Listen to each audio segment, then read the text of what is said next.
L'intimidation. L'intimidation peut prendre des formes diverses et se manifester dans différents contextes. Toute personne peut être touchée par l'intimidation, peu importe son genre ou ses caractéristiques personnelles. Elle peut être l'auteur de gestes d'intimidation, le témoin ou la victime.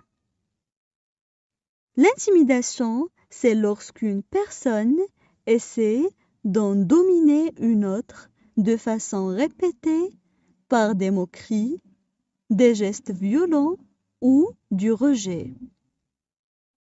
La personne qui intimide agit généralement de façon délibérée dans le but de nuire ou de faire du mal à l'autre. On ne parle pas ici d'une simple dispute entre amis dans la cour d'école, mais d'une relation de pouvoir qui blesse ou écrase l'autre et qui se répète et dure pendant un certain temps. Souvent, l'intimidation a lieu même en présence de témoins. D'ailleurs, plus il y a de témoins, plus l'intimidateur sent qu'il a du pouvoir. L'intimidation peut être physique ou matérielle. Frapper quelqu'un, le faire tomber, le pousser, lui tirer les cheveux, prendre ses objets personnels ou lui faire des attouchements non désirés. C'est la forme d'intimidation la plus facile à observer. Verbale, insulter quelqu'un, le menacer ou l'humilier. Sociale, alimenter de fausses rumeurs sur quelqu'un. Attaquer sa réputation, l'exclure d'un groupe. Au primaire, cela peut souvent se manifester par le fait qu'un enfant demande aux autres de ne plus jouer avec la victime. Par exemple, on passe maintenant à la traduction en arabe. L'intimidation. L'intimidation. L'intimidation peut prendre des formes diverses et se manifester dans différents contextes. L'intimidation peut prendre des formes diverses et se manifester dans différents contextes. Toute personne peut être touchée par l'intimidation. Toute personne peut être touchée par l'intimidation. Peu importe son genre ou ses caractéristiques personnelles. Peu importe son genre ou ses caractéristiques personnelles. Elle peut être l'auteur de gestes d'intimidation, le témoin ou la victime. Elle peut être l'auteur de gestes d'intimidation, le témoin ou la victime. L'intimidation, c'est lorsqu'une personne essaie d'en dominer une autre.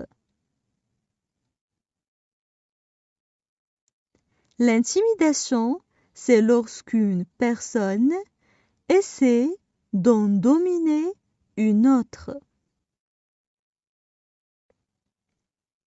De façon répétée par des moqueries, des gestes violents ou du rejet. De façon répétée, par des moqueries, des gestes violents ou du rejet. La personne qui intimide agit généralement de façon délibérée. La personne qui intimide agit généralement de façon délibérée. Dans le but de nuire ou de faire du mal à l'autre. Dans le but de nuire ou de faire du mal à l'autre. On ne parle pas ici d'une simple dispute entre amis dans la cour d'école. On ne parle pas ici d'une simple dispute entre amis dans la cour d'école, mais d'une relation de pouvoir qui blesse ou écrase l'autre. Mais d'une relation de pouvoir qui blesse ou écrase l'autre.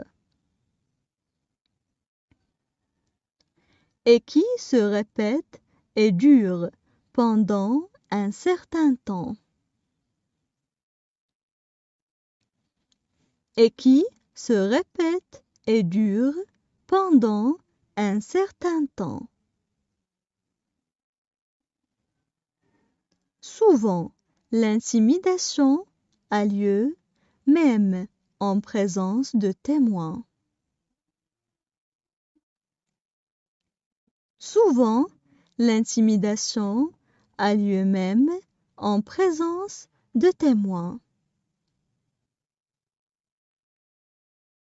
D'ailleurs, plus il y a de témoins, plus l'intimidateur sent qu'il a du pouvoir. D'ailleurs, plus il y a de témoins, plus l'intimidateur sent qu'il a du pouvoir. L'intimidation peut être L'intimidation peut être physique ou matérielle. Frapper quelqu'un, le faire tomber. Physique ou matérielle. Frapper quelqu'un, le faire tomber. Le pousser, lui tirer les cheveux, prendre ses objets personnels. Le pousser, lui tirer les cheveux, prendre ses objets personnels. Ou lui faire des attouchements non désirés. Ou lui faire des attouchements non désirés. C'est la forme d'intimidation la plus facile à observer. C'est la forme d'intimidation la plus facile à observer. Verbal, insulter quelqu'un, le menacer ou l'humilier. Verbal, insulter quelqu'un, le menacer ou l'humilier. Social, alimenter de fausses rumeurs sur quelqu'un. Social, alimenter de fausses rumeurs sur quelqu'un. Attaquer sa réputation, l'exclure d'un groupe. Attaquer sa réputation, l'exclure d'un groupe. Au primaire, cela peut souvent se manifester par le fait qu'un enfant demande. Au primaire, cela peut souvent se manifester par le fait qu'un enfant demande. Aux autres de ne plus jouer avec la victime, par exemple. Aux autres de ne plus jouer avec la victime, par exemple. Maintenant, je vais relire le texte. L'intimidation. L'intimidation peut prendre des formes diverses et se manifester dans différents contextes.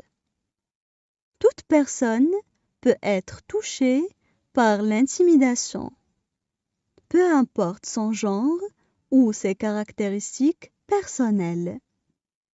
Elle peut être l'auteur de gestes d'intimidation, le témoin ou la victime. L'intimidation, c'est lorsqu'une personne essaie d'en dominer une autre de façon répétée par des moqueries, des gestes violents ou du rejet. La personne qui intimide agit généralement de façon délibérée dans le but de nuire ou de faire du mal à l'autre. On ne parle pas ici d'une simple dispute entre amis dans la cour d'école, mais d'une relation de pouvoir qui blesse ou écrase l'autre et qui se répète et dure pendant un certain temps. Souvent, l'intimidation a lieu même en présence de témoins. D'ailleurs, plus il y a de témoins, plus l'intimidateur sent qu'il a du pouvoir. L'intimidation peut être physique ou matérielle. Frapper quelqu'un, le faire tomber, le pousser, lui tirer les cheveux, prendre ses objets personnels ou lui faire des attouchements non désirés. C'est la forme d'intimidation la plus facile à observer. Verbale, insulter quelqu'un, le menacer ou l'humilier.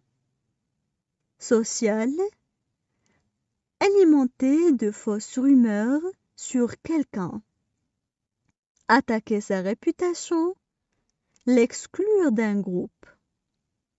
Au primaire, cela peut souvent se manifester par le fait qu'un enfant demande aux autres de ne plus jouer avec la victime, par exemple.